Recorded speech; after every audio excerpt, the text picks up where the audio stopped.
Christmas, a time for joy, warmth, and togetherness. But what if, behind the twinkling lights and festive cheer, something darker lurks? Something that turns this season of happiness into a nightmare? Tonight, we bring you 3 terrifying true stories that happened during the most wonderful time of the year. Prepare yourself for 3 scary true Christmas horror stories.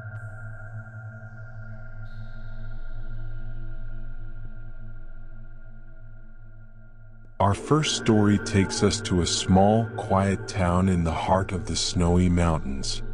It was Christmas Eve, and Sarah, a young mother, was preparing for her family's celebration. Little did she know, this Christmas would be the most terrifying of her life. Sound of crackling fireplace, distant wind howling. Sarah had always loved the holidays. The scent of pine from the Christmas tree, the laughter of her children filling the air, and the warmth of the fire as they gathered around. But this year something was off. Her husband, Mark, had to work late, and their children were already in bed, excited for Santa's arrival. Sound of doorbell ringing. It was late in the evening when Sarah heard the doorbell ring. At first, she thought it was just a neighbor dropping by, perhaps bringing over some holiday treats. But when she opened the door, there stood a man, tall, unshaven, his eyes hollow and dark. His breath misted in the cold winter air, and he wore no coat, just a ragged sweater. "Can I help you?" Sarah asked, her voice tinged with caution. He looked at her for a moment, then spoke in a raspy voice, "I need to use your phone. It's an emergency." Sound of wind picking up. Sarah hesitated. Something felt wrong. The man's presence was unsettling, his eyes darting around the porch nervously. Despite her unease, she stepped aside, allowing him to enter. She showed him the phone and he made the call. As Sarah stood there, the seconds felt like hours. She noticed his hands trembling, his fingers cold to the touch as they gripped the phone. After what felt like an eternity, he ended the call and handed the phone back.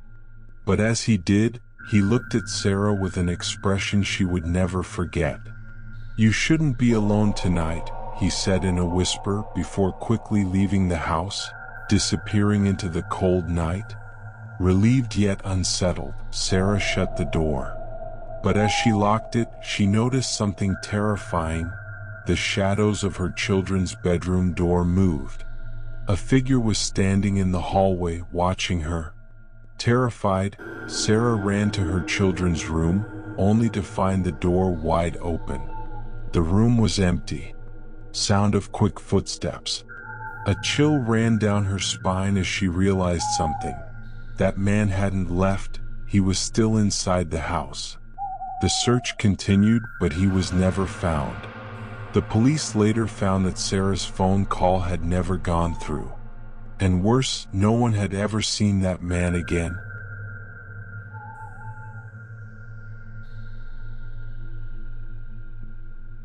Our second story takes us to an old, abandoned mansion known as Hilltop Manor.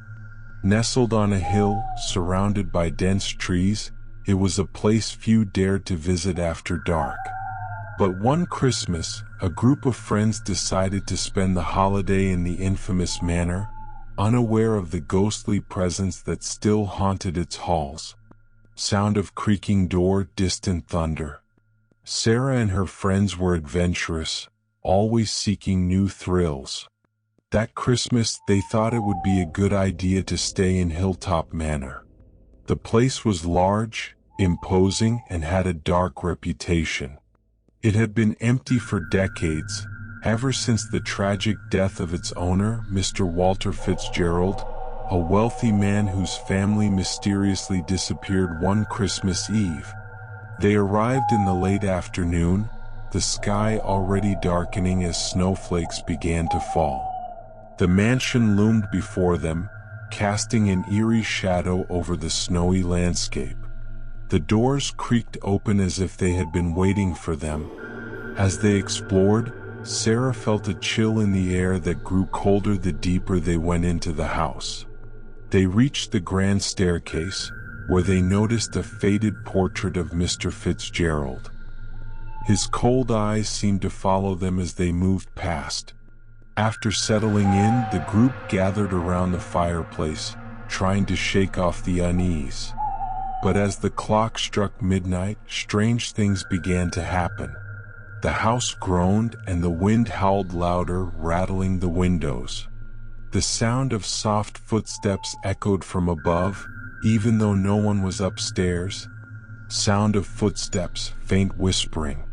Sarah's heart raced as the others tried to laugh it off, blaming the house's age.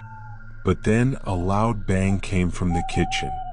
They rushed in only to find that the oven door had slammed shut, even though no one had touched it. That's when they heard it, a soft, melodic tune. A Christmas carol playing from somewhere in the house. They traced the sound to the grand piano in the parlor, but no one was playing it. The air grew thick and the temperature plummeted. The friends started to feel like they were being watched. Panic set in as shadows flickered in the corners of their eyes, and whispers filled the rooms. Suddenly, a figure appeared at the top of the stairs. A man in a Victorian suit, his face gaunt, his eyes wide and filled with sorrow. It was Mr. Fitzgerald. He spoke, his voice a hollow echo. "You shouldn't be here, not on this night." Terrified, Sarah and her friends fled the manor, never to return. The ghostly presence of Hilltop Manor still lingers, waiting for the next unwelcome visitors to cross its threshold.